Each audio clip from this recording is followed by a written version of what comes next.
Hello friends, specially आपको बहुत बहुत शुभेच्छा अभिनंदन नुआ वर्ष एंड गोटे बहुत सुंदर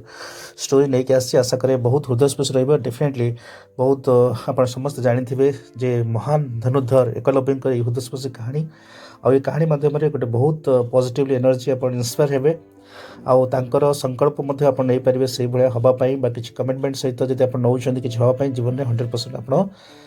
निजक प्रूव कर देखते तेरे चलतु शुणा भारतर प्राचीन इतिहास रे एकलव्य थे जड़े महान संकल्पवान व्यक्ति से संकल्प नेले जे तांको एक महान धनुर्धर हेबार अच्छी सो एथि निमंते गोटे गुरुंकर आवश्यक थिला से अस्त्र शिक्षा पाई महान गुरु द्रोणाचार्य निकट जाई पहुँचले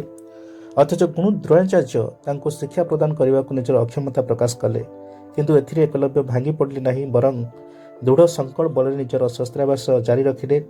एवं गोटे माटी पुतला साहाय्य गुरुंकर आकृतिर पूजा करने आरंभ कले एवं से अस्त्राभ्यास स्टार्ट करी निजको गोटे महान धनुर्धर हिसाब से निज प्रमाण कर देखीदे एवं समय से आसला जिते निज गुरु द्रोणाचार्य एकलव्य दुनियार सर्वोच्च धनुर्धरी होबार मान्यता प्रदान करते एकलव्य निष्ठा और संकल्प शक्ति को शत शत प्रणाम अनेक प्रतिबंधक सहित एकलव्य जहाँ संकल्प नहीं पूर्ण कर मत देखते तेणु आपणकर संकल्प शक्ति दृढ़ होता है जदि आप संकल्प शक्ति दृढ़ रखुंट तो निहाती आप मामूली पत्थर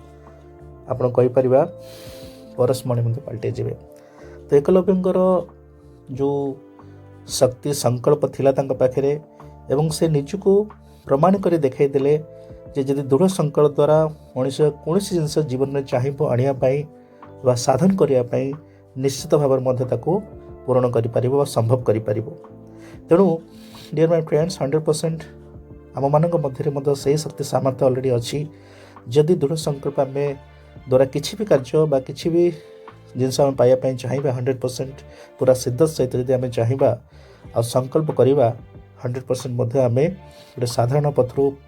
परस्मणि भाया गोटे दुर्लभ जिनस आम पाइपर आम जीवन को सही हिसाब से परिवर्तन कर तो स्पेशली ये स्टोरी गोटे बहुत इंस्पायरेबल स्टोरी थिला समस्त एंड आशा करे समस्त बहुत भल लगी जदि भल लगी निहाती लाइक शेयर कमेंट करेंगे एंड स्पेशली आपंकर मूल्यवान मतामत मत दे पारे बहुत बहुत धन्यवाद आप समस्त।